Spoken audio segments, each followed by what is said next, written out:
3교시 시작하겠습니다. 포상금 제도인데 지난주에 프린터 포상금 비교하는 프린터 내드렸습니다. 지난주에 작년에 32회 시험이 공인중개사법상 포상금 한 문제, 부동산거래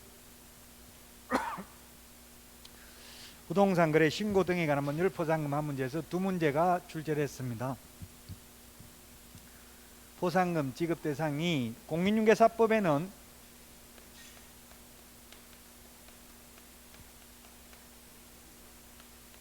무부양, 광시, 공시, 공인중개사법 무부양, 광시, 공시 시작.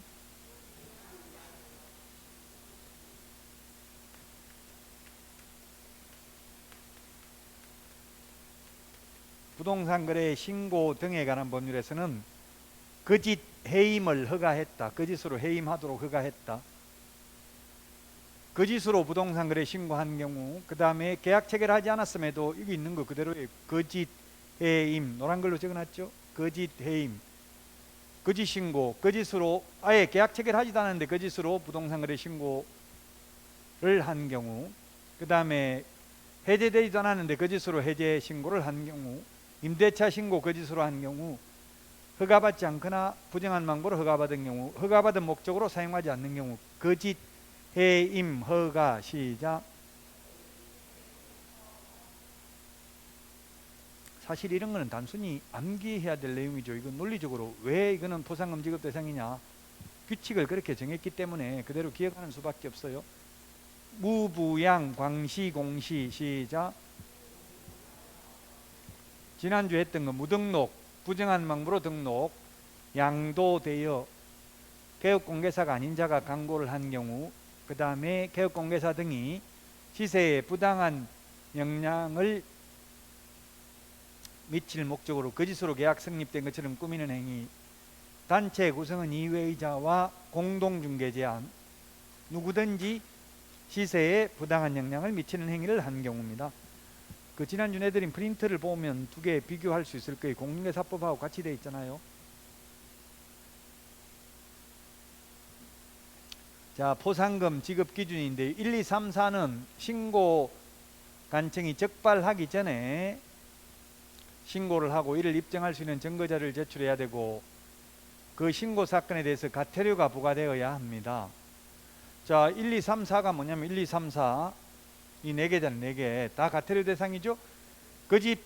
거짓으로 신고하면은 5% 이하 과태료, 거래하지도 않았는데 거짓으로 신고하면 3천만 원 이하의 과태료, 해제되지도 않았는데 거짓으로 해제 신고하면 3천만 원 이하의 과태료, 임대차 신고 거짓으로 하면 100만 원 이하의 과태료잖아요. 과태료가 부과되어야 포상금 줍니다. 근데 과태료 부과돼야 되는데 과태료 금액이 20%인데 요 1번만 한도액이 있죠.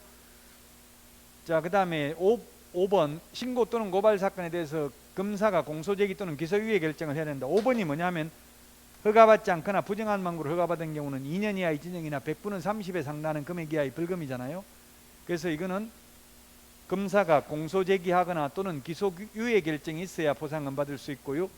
그 다음에 허가받은 목적으로 사용하지 않는 경우에는 3개월 이내 기간을 정해서 문서로 서면으로 이행명령을 해야만, 이행명령이 있어야 포상금을 받을 수 있다고요.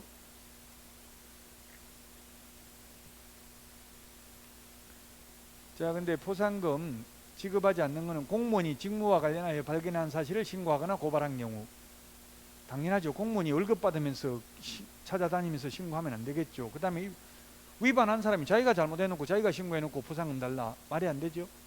그 다음에 익명 A씨, 뭐 뉴스에 나온 거 보니까 폭로하는 거 다 녹음해가지고 A씨 이런 식으로 하더라고. 익명, 가명, 가짜 이름으로 하는 경우, 가명. 저도 가명으로 예명으로 강의 1년 해봤어요. 한 15년 전에. 제가 뭘로 했지? 그 이름이 다른 걸로 했더니만 인터넷에 저는 SNS를 다 하니까 카페나 뭐 밴드나 이런 게 다 있으니까 거기다 댓글에 뭐 사기치냐, 왜 이름도 본명 못 쓰고 뭐 죄지었냐, 이렇게 하도 그런 게 댓글이 올라와서 다시 본명으로 바꿨어요. 익명이나 가명, 예명, 아바타, 닉네임 이런 거는 안 된다고요. 이런 걸로 신고하면 누군지 모르니까 줄 수가 없잖아요. 포상금 시험에 익명으로 신고하면 국고로 기속된다. 보상금은 아예 주지를 않습니다. 국고로 기속되는 게 아니고 이런 거는 보상금 지급하지 않는다. 자, 그 다음에 보상금 지급 신청서 접수된 날로부터 2개월 이내입니다. 공인중개사법은 결정일로부터 1개월 이내잖아요. 비교를 해야 돼요. 프린터 지난주 내드렸죠. 그 다음에 공인중개사법은 50%를 국고에서 보조할 수 있는데 부동산 거래 신고 등에 관한 법률은 전액 시군구 재원으로 충당을 합니다. 1, 2, 3, 4는 거짓으로 신고한 자는 과태료 금액의 100분의 20을 포상금으로 지급하는데 동그라미 1번만 한도액이 1,000만 원이다. 동그라미 1번이 뭐냐면 거짓 신고한 경우입니다. 거짓 신고. 거짓 신고는 만약에 10억짜리 거짓 신고하면 5% 과태료 부과되면 얼마예요? 5천만 원이잖아요. 5천만 원에 20% 하면 1,000만 원이죠. 근데 만약에 20억짜리 신고하면은 포상금이 2천만 원 될 수도 있는데 2천만 원 안 된다고. 한도가 1,000만 원이라고요. 5% 이하 과태료니까 이거는 계산되죠. 학교는 계산 안 돼도 5%는 계산되죠.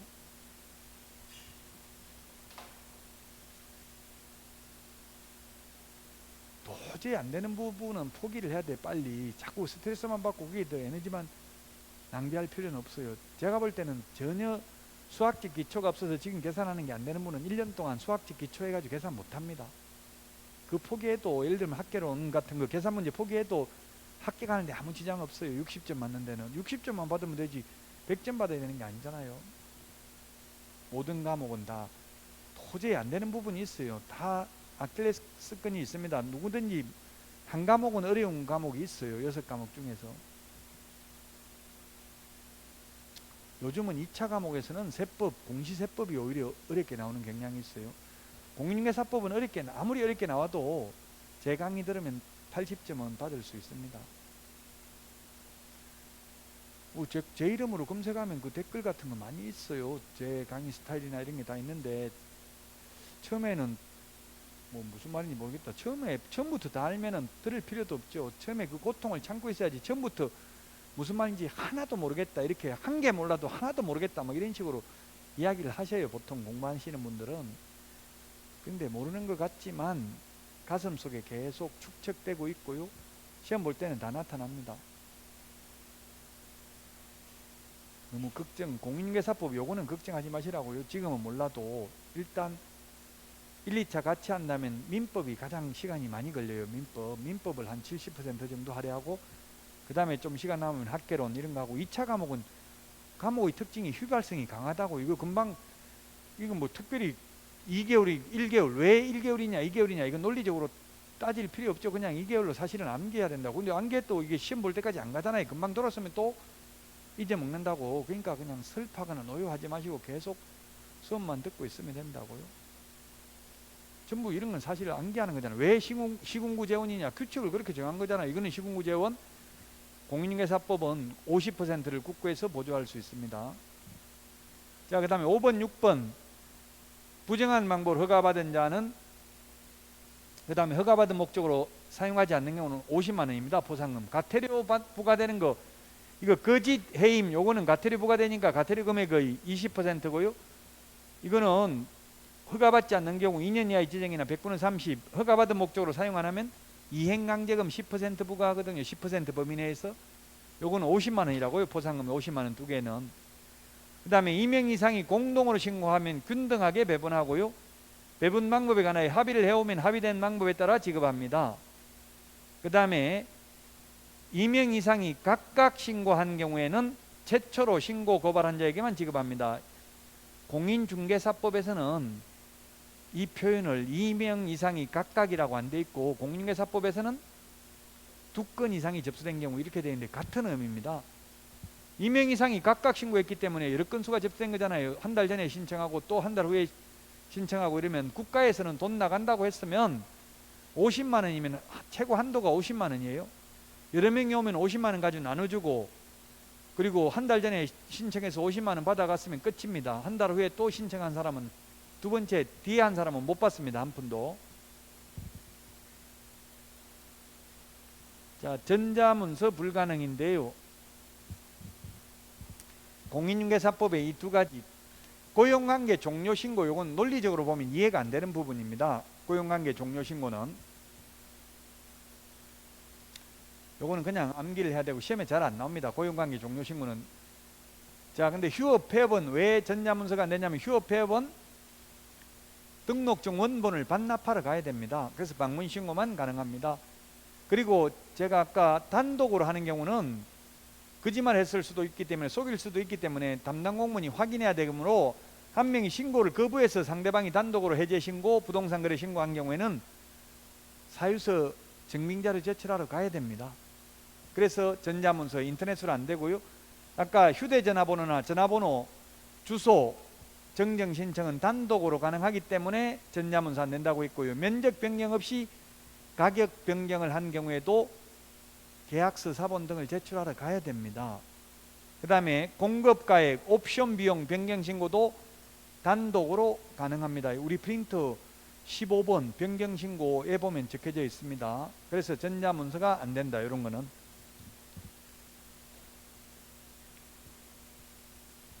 방문 신고만 가능하다는 이야기입니다. 자, 교과서 조금 볼까요? 348페이지 맨 밑에 그 6개 뭐라고 우리 기억했어요? 거짓, 해임, 허가 같이 시작. 6개 포상금 지급 대상이다.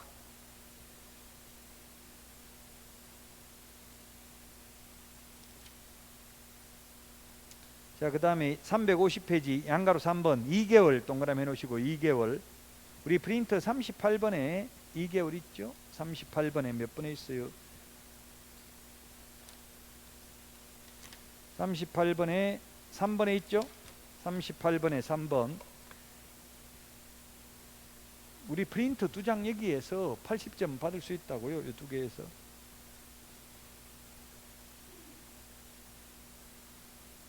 자, 그 다음에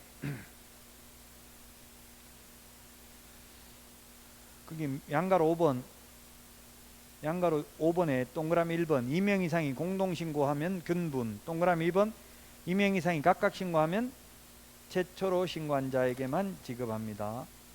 그 다음에 351페이지 지가동향조사, 이거는 시험에 나왔다고 옆에 안 적혀져 있잖아요.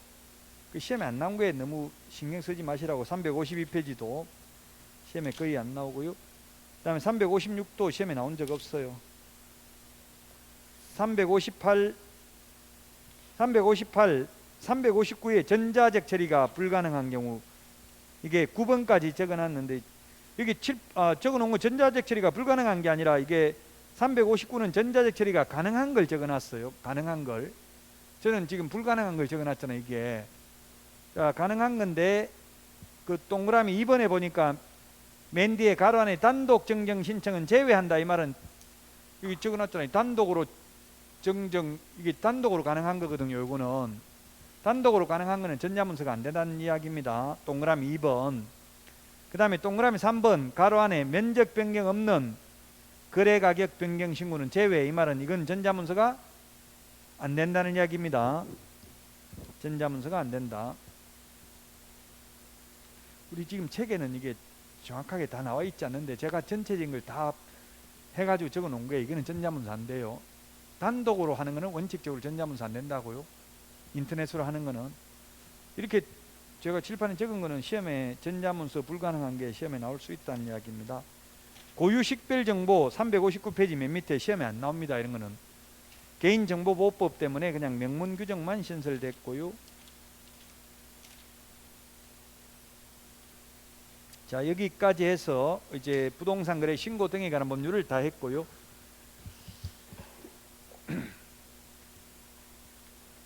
자, 시험에 부동산 거래 신고제도에서 2문제, 주택임대차 1문제, 외국인 특례 1문제, 토지거래 허가 2문제 해서 6문제 정도 출제되는데 32회 때는 8문제가 출제됐다.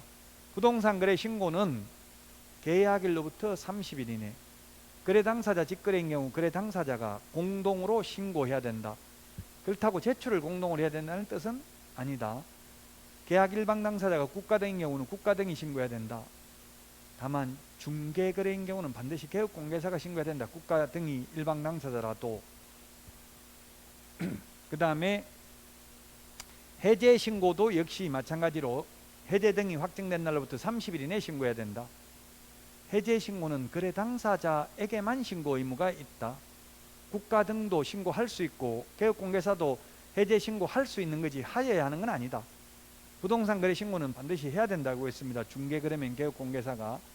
임대차 신고도 거래 당사자에게만 있고 개업공개사에게는 신고 의무 없습니다. 근데 임대차 신고는 또 일방 당사자가 국가 등인 경우는 국가 등이 해야 됩니다.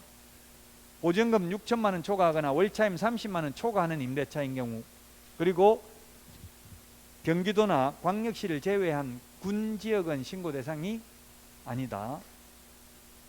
기간만 연장하고 금액 변경이 없으면 임대차 신고할 필요 없다. 2021년 6월 1일 이후에 체결되거나 갱신되는 임대차부터 신고를 해야 됩니다. 저는 이게 작년에 32회 때도 출제됐습니다. 임대차 3법이라 해가지고 이슈가 많이 되었던 내용이죠. 자, 그 다음에 외국인 부동산 등 취득 특례 특별한 예외. 우리나라 사람은 매매만 부동산 거래 신고하는데 외국인은 매매도 당연히 일반 규정에, 매매는 특례가 아니라 일반 규정에 의해서 외국인이라도 30일 이내 신고해야 됩니다. 계약일로부터. 근데 우리나라 사람은 안 하는데 외국인은 교환계약이나 증여계약은 며칠 이내 신고한다? 30일이 아니고 60일. 60일이죠. 60일. 프린트 60일이 어디에 있습니까? 37번. 37번에 동그라미 1번. 프린트 37번. 37번에 동그라미 1번에 있죠? 교환계약이나 증여계약은 60일이라고요. 매매는 특례가 아니고 일반 규정에 의해서 30일 이내라고 했죠? 그 다음에 계약 이외의 원인, 계속 보유 신고 6월 이내에 해야 됩니다. 안 하면 100만 원 이하의 과태료, 60일 이내에 신고 안 하면 300만 원 이하의 과태료. 그 다음에 군문자야 네 군데에서는 허가받아야 됩니다. 우리 프린트는 27번에도 있습니다. 그 다음에 토지거래 허가구역 지정권자는 국토부 장관 또는 시도지사가 지정합니다.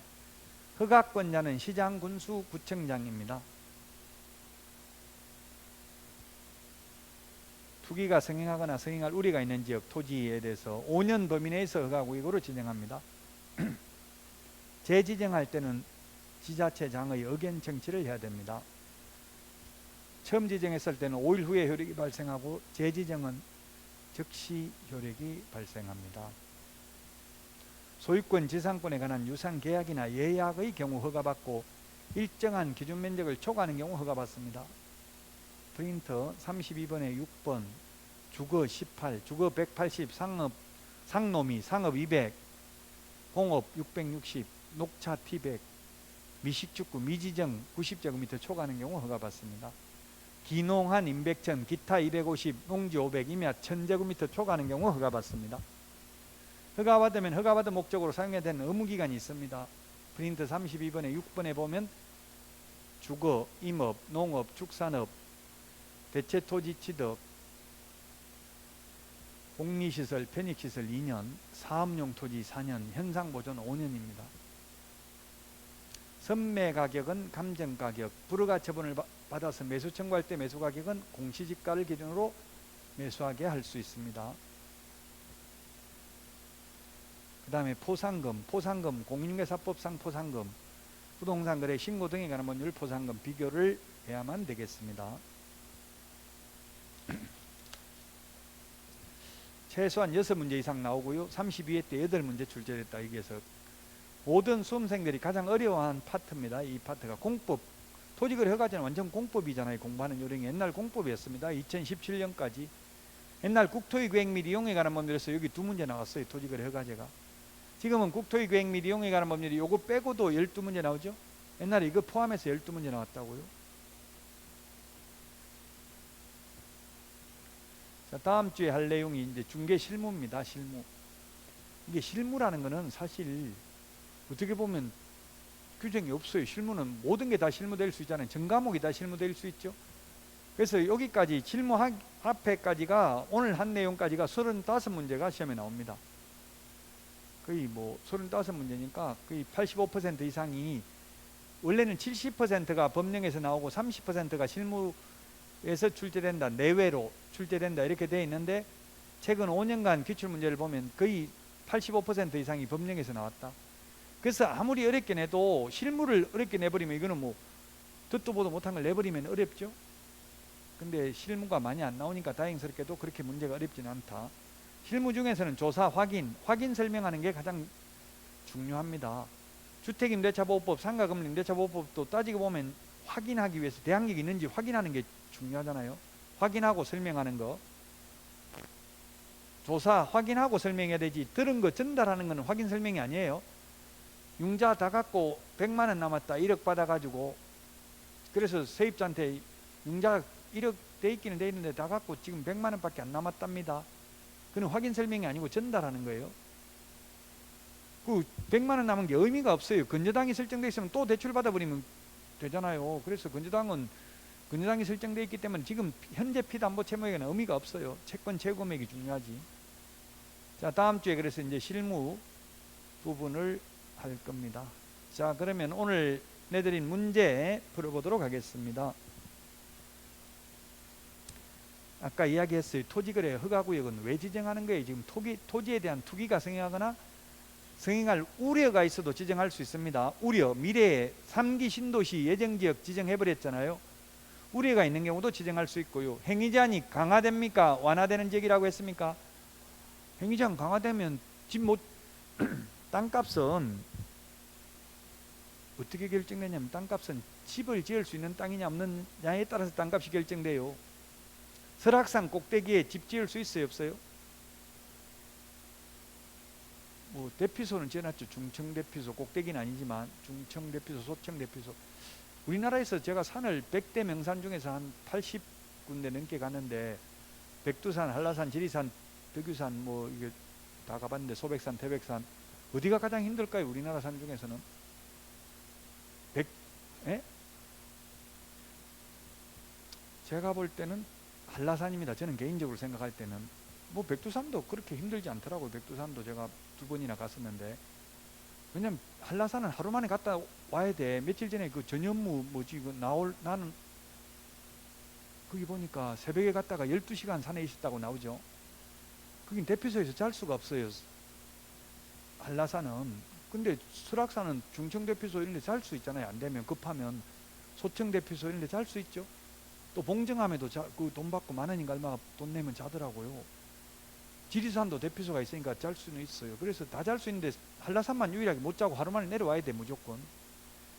그래서 최소한 한 8시간 이상은 산에 있어야 돼요. 8시간, 최소한 8시간, 전현무는 12시간 있었다 하더라고, 산속에. 그게 맞아요. 어쨌든 지금 그 설악산 꼭대기는 경제적 가치는 없는 땅입니다. 그러다 보니까 지금 조계종에서 거기 3,000원인가 얼마 받죠? 입장료가 아니고 문화재 관람료라고 받아요. 문화재 관람료 받는데 지금 정치인이 그거 봉이 김산들이라 해가지고 막 데모하고 이러니까 지금 또 대통령 선거하니까 꼼짝 못하고 막 살짝 빌고 이렇게 하잖아요. 잘못했다고.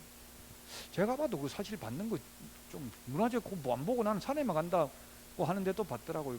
그래서 저는 백담사로 가요. 백담사로 가면 안 받아요. 반대쪽에서 올라오면 안 받는다고.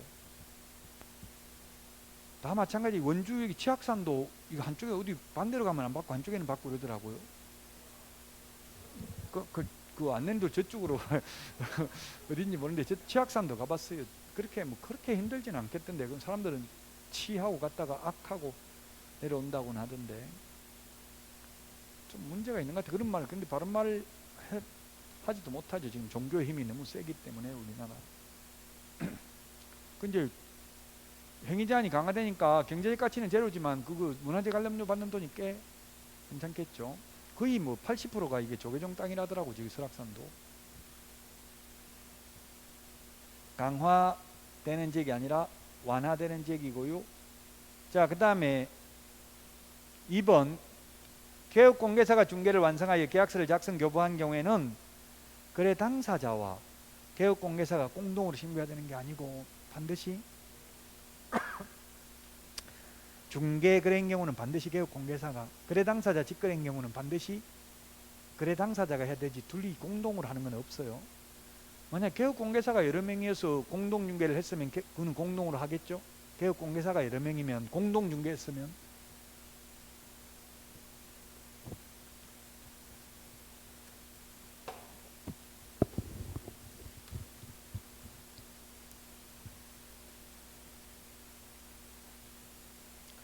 자, 그 다음에 등록관청에 신고하는 게 아니라 신고는 어디다 한다고요? 신고관청. 등록관청은 중개사무소 소재지 시장군수구청장, 신고관청은 부동산 소재지 시장군수구청장. 아까 중개사무소는 원주시, 아파트는 횡성군에 있으면 횡성군수가 신고관청이라고 했잖아요. 부동산 소재지 시장군수구청장. 등록관청이 아니고 신고관청. 4번 서명 및 날인이 아니고 서명 또는 날인입니다. 계약서 확인 설명서만 서명 및 날인입니다. 그 외에 모든 서류는 서명 또는 날인입니다. 그래서 및 X. 그리고 아까 제출을 공동으로 하는 건 아니라고 했죠. 그냥 공동으로 신고해야 된다 이 말은 맞는데 제출은 아까 서식 보셨잖아요. 일방이 제출해야 된다. X입니다. 5번 신고 필정은 아까 뭐라고 했어요? 전부 다 지체 없이 교부했어요. 지체 없이. 부동산 거래 신고, 해제 신고, 정정 신청, 변경 신고 전부 지체 없이. 7일이네 X. 농지 취득 자격증명 받아도 부동산 거래 신고는 해야 됩니다. 부동산 거래 신고하면 계약서 검인받은 것으로 보고요. 토지 거래 허가 받으면 계약서 검인받은 것으로 보고 농지 취득 자격증명 받은 것으로 봅니다. 농지의 경우 농지 취득 자격증명 받아도 부동산 거래 신고는 해야 된다고요. 다만 농지 취득한 경우 농지는 자금 조달 계획은 제출 안 해도 된다 했죠? 틀렸습니다. X입니다. 7번 권리관계 신고해야 된다. 권리관계는 계약서 필요적 기재사항입니다. 부동산 거래 신고는 우리 프린터 13번 입자, 실종, 중개인, 기소 같이 시작.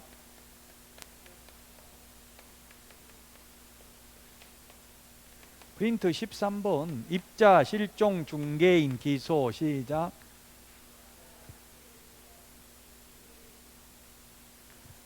중요하다고 했잖아요. 실입지 여부, 자금조달계획 요거는 투기과일지구나 조정대상지역이면 금액과 상관없이, 그리고 법인인 경우 지역과 금액과 상관없이, 그리고 비규제지역인 경우는 6억 이상인 경우 자금조달계획 실입지 여부 신고해야 되고요. 투기과일지구인 경우는 자금조달계획에 따른 증빙자료도 제출해야 된다. 그 다음에 실제 거래가격, 중개사물의 종류, 개업공개사 인적사항, 계약 체결일, 거래당사자 인적사항, 조건, 기한, 중개사무소 소재지 신고를 해야 됩니다. 중개사무소 소재지가 아니라 부동산 소재지. 우리 프린터 13번 입자, 실종, 중개인, 기소 시작.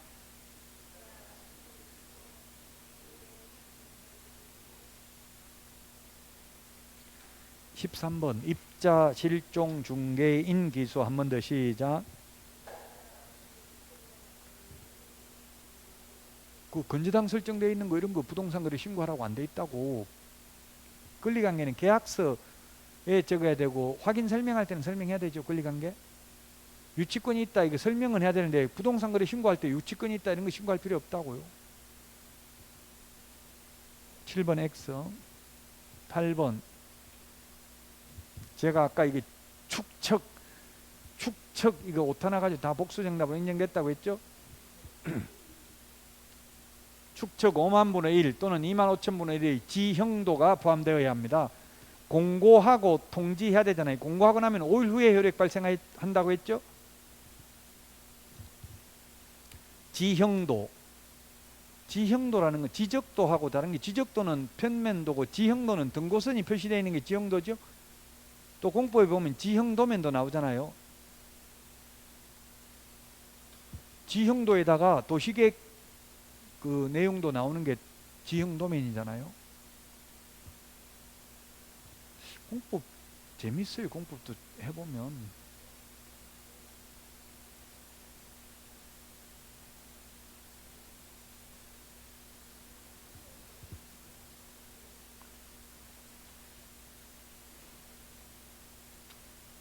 (8번) 맞습니다. (8번) 이번 시험에는 모두 정답으로 인정해서 이게 축척인데 축적이라고 해가지고 이게 어려웠거든요. 거의 다 틀렸고, 저는 마지막에 특강, 백선 특강할 때 이 문제를 그대로 해가지고 너무 적중시켰다 이렇게 인터넷에 많이 댓글은 올라와 있더라고. 적중시켰다고. 아까 검정체계 구축 운영은 국토부 장관이, 그 검정체계에 의해서 검정을 하는 사람은 시장군수구청장이라 했죠. 그래서 시장군수구청장이 검정체계 구축 운영한다. X. 10번입니다. 변경된 경우 정정 신청할 때, 정정은 처음부터 잘못 적은 걸 고치는 걸 정정. 변경은 추후 합의에 의해서 내용이 변경된 경우는 변경 신고죠. 기출문제 지문인데 변경된 경우는 변경 신고할 수 있다고. 변경된 걸 정정이라는 건 처음부터 잘못 적은 게 정정이라고. 변경은 처음부터 잘못 적은 게 아니라 추후 합의에 의해서 변경을 한 경우인데, 정정도 가능하고 변경도 가능한 게 제가 아까 말을 안 했는데 3개가 있어요. 그 우리 프린터 13번, 13번이 아니고 14번, 15번 공통적인 사항이 3개가 있다고요. 거래 지분 비율, 면적. 요 3개는 정정도 가능하고 변경도 가능한 내용입니다. 14번, 15번 프린터, 그냥 아무 말 없이 프린터라고 하면 핵심 비교 정리 프린터를 말하는 겁니다. 거래 지분 비율, 면적, 요 3개는 정정도 가능하고 변경도 가능하다. 둘 다 된다고요. 정정, 변경에 대해서는 시험에 자주 나오진 않는다고 했죠. 네, 그래서 X입니다. 변경된 경우 변경 신고할 수 있습니다. 중도금 지급이 변경된 경우 정정 신청 X. 자, 그 다음에 11번은 뭡니까? 중개대상물은 모두 신고대상물이다. X. 아까도 강조했잖아요. 용어정의에 임목, 공장재단, 광업재단은 중개대상물이지만 신고대상물은 아니다. 용어정의에 신고대상물인 부동산에는 토지 건축물을 말한다. 부동산 등이란 토지 건축물 입주권 분양권을 말한다. 용어정의에 되어 있잖아요. 그래서 X입니다. 임목, 공장재단 모두라고 했잖아. 모두. 임목, 공장재단, 광업재단은 부동산 거래 신고하지 않는다. 또 이론할 때 모르던 걸 이게 문제를 풀면서 또 새롭게 이해가 될 수 있어요. 무슨 말인지. 부동산 거래 신고서 제출 대행을 하는 경우, 전자문서 인터넷으로 하는 경우는 대행이 안 됩니다. 본인이 해야 됩니다. 방문 신고만 대리인이 할 수 있다고요. 그 거래 당사자를 대리하는 것은 현실적으로 보면 법무사들이 대리를 해요. 왜냐면 법무사는 돈 받고 하거든요. 등기 신청하면 어차피 그 등기소 가니까 가는 길에 하나 더 들렀다가 하면 10만 원 더 받거든요, 보통. 그래서 대행을 합니다. 근데 개업공개사를 대행하는 것은 소속공개사만 대행할 수 있고 보조원은 안 됩니다. 없다 해서 X죠. 소속공개사는 대행할 수 있습니다. 보조원은 대행할 수 없습니다. 근데 현실적으로는 개업공개사들이 대행을 안 시켜요. 왜? 전자문서로 인터넷으로 하니까 대행할 필요가 없어요. 현실적으로는.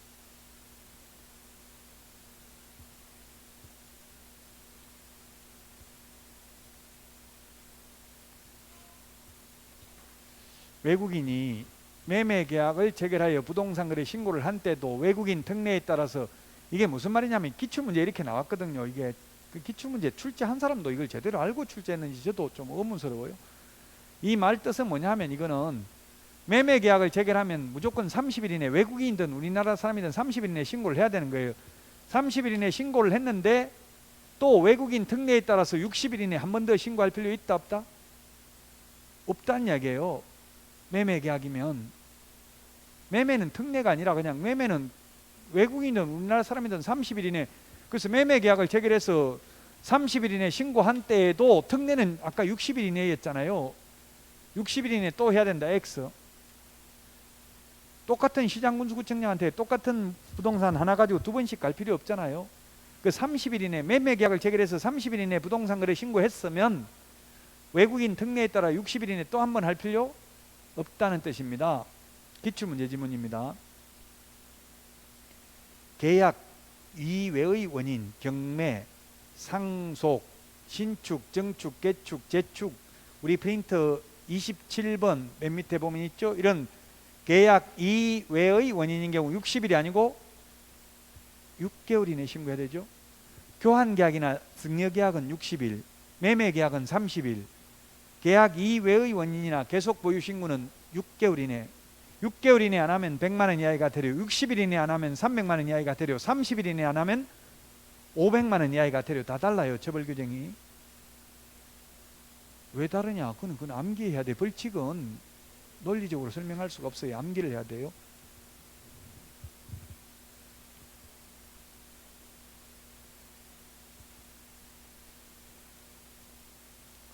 설민석 선생이나 이런 분들 역사도 그 강의하는 거, 공무원 강의하는 거 보니까 다 암기하고 대가리 따가지고 암기 말 만들어가지고 암기하는 비법 이런 걸 가르치더라고요. 역사도 이해 안 되면 암기하지. 역사 뭐 왕조 이런 거는 암기해야지. 뭐 태정태세 문단세 이런 거 암기했잖아요. 다 암기하니까 되더라고.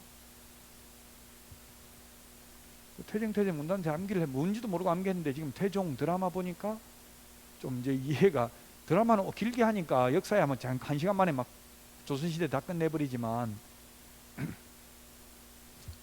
지금 드라마도 못하죠. 말 죽는 바람에 지금 태종 이방원. 자, 이거 32회 기출문제입니다. 32회 작년에 기출문제라고. 이거 5년 넘는 기간 안 됩니다. 5년 범위 내에서라고 했죠. 32회 기출문제, 작년 기출문제입니다. X. 5년 범위 내에서만 지정할 수 있다. 5년 동안 지정한다면 X입니다. 5년 범위 내에서입니다.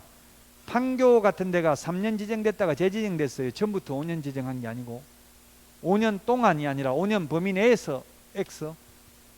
16번 국적 변경했다고 빅토르 안.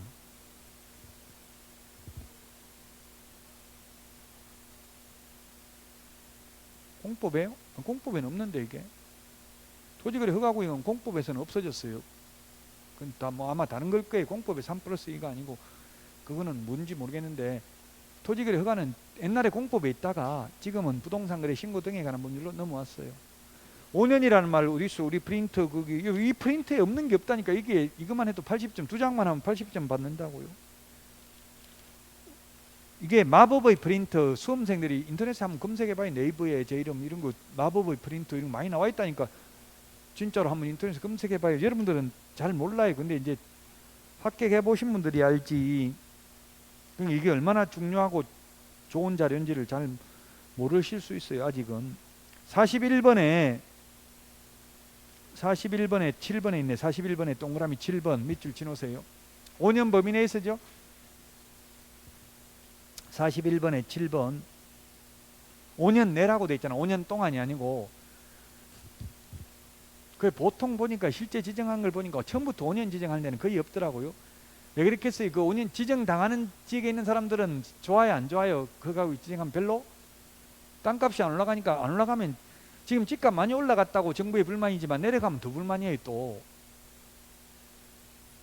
그러니까 허가구역 지정하면 땅값 안 올라가니까 또 불만이라고요. 5년 동안이 아니라 5년 범위 내에서 지정할 수 있습니다. 자, 그 다음에 빅토르 안처럼 외국인으로 국적 변경되면 60일 이내가 아니라 6월 이내에 계속 보유하겠다는 신고를 해야 된다.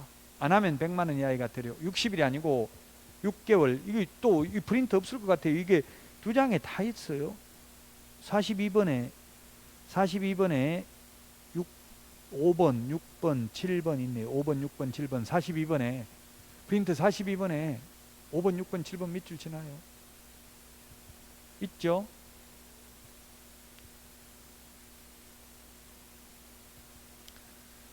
자, 그 다음에 아까 자본금의 2분의 1 이상, 구성원의 2분의 1 이상, 임원의 2분의 1 이상, 의결권의 2분의 1 이상 전부 2분의 1 이상이라고 했죠. 외국인. 우리 프린터 56번, 맨 마지막 프린터 56번. 56번 2분의 1에 동그라미 7번. 56번에 2분의 1에 동그라미 7번 밑줄 치시라고요. 외국인 용어정의. 용어정의의 구성원의 2분의 1, 자본금의 2분의 1, 어길건의 2분의 1, 임원의 2분의 1 이상이 외국인이면 외국인 등에 해당됩니다. 5입니다. 5. 기출문제입니다. 이게 지금 여기 적어 놓은 거는 다 기출문제예요. 오늘 20문제 다. 자, 그 다음에 18번. 이거 32회 작년의 기출문제입니다. 허가구역 지정에 대해서 이 제기는 못해요. 원주시를 허가구역으로 지정했다고 왜 우리 동네 허가구역을 지정했냐, 이 제기 못한다고요. 단 허가를 신청했는데 불허가 처분을 받으면 그 불허가 처분에 대해서는 왜 허가 안 내주냐, 그냥 이 제기할 수 있어요. 근데 허가구역 지정했다고 이 제기는 못한다고요. 지정하는 거는 시도의사나 국토부 장관 고유권한입니다. 그래버리면 아무데도 지정 못하겠죠. 전부 주민들 들고 일어나면 왜 허가구역 지정했냐고. 그래서 허가구역 지정에 대해서는 이의제기 못하고요. 다만 허가, 불허가 처분에 대한 그 처분에 대한 이의제기는 할 수 있어요. 왜 허가 안 내줬냐고 이의제기는 할 수 있다고요. 이의제기했다고 받아준다는 보장이 있어요, 없어요? 없어. 내가 우리 교통법규 위반하면 이의제기 할 수 있어요. 가태료 부과되면. 그 이의제기해도 그냥 시군구 도시계획위원회 심의를 거쳐서 그 처리 결과는 민원인에게 알려주면 돼요. 이의제기했다고 반드시 수용하라는 건 아닙니다. 어쨌든 허가구역 지정에 대한 이의제기는 못한다고요. 허가, 불허가 처분에 대한 이의제기는 할 수 있습니다. 선매가격은 공시지가가 아니라 뭐라고 했어요? 감정가격. 선매 먼저 사겠다는 사람이 공시지가가 보통 시세 반영이 안 돼 있잖아요. 다 50% 지역별로 뭐 최고 많이 돼 있어 봐야 한 70% 이 정도밖에 안 돼 있죠. 그래서 선매 지금 일반 사인들 간에 1억에 사기로 거래가 다 돼 있는데 LH가 와서 7천만 원에 사겠다 공시지가로 이러면 성립이 되겠냐고. 협의가 성립 안 되겠죠.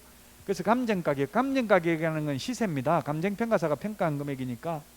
단 불허가 처분을 받아서 이제 답답하니까 매수 청구를 한 거예요. 팔 사람이 네가 허가 안 내줘가지고 못 팔았으니까 사달라 좀. 이런 경우에는 팔 사람이 지금 약자의 입장이잖아요. 안 팔렸으니까. 그러니까 싼 가격 공시지가로 매수하게 할 수 있습니다. 불허가 처분을 받아서 매수 청구했을 때는. 이거 32회 기출문제 지문입니다. 이거. 허가구역을 지정한 시도지사는 지체 없이 허가구역 지정에 관한 공고 내용을 관할 등기소장에게 통지하는 게 아니라 시장군수구청장에게 통지하고, 통지받은 시장군수구청장이 지체 없이 관할 등기소장에게 통지하고, 지체 없이 7일 이상 공고하고 15일간 일반이 열람할 수 있도록 해야 된다 했죠. 시도지사가 곧바로 등기소장에게 하는 게 아니라 시장군수구청장한테 통지하면 시장군수구청장이 등기소장에게 통지한다고요. 또 만약 시도지사가 지정했다면 국토부 장관에게도 통지해 줘야 됩니다. X입니다. 20번.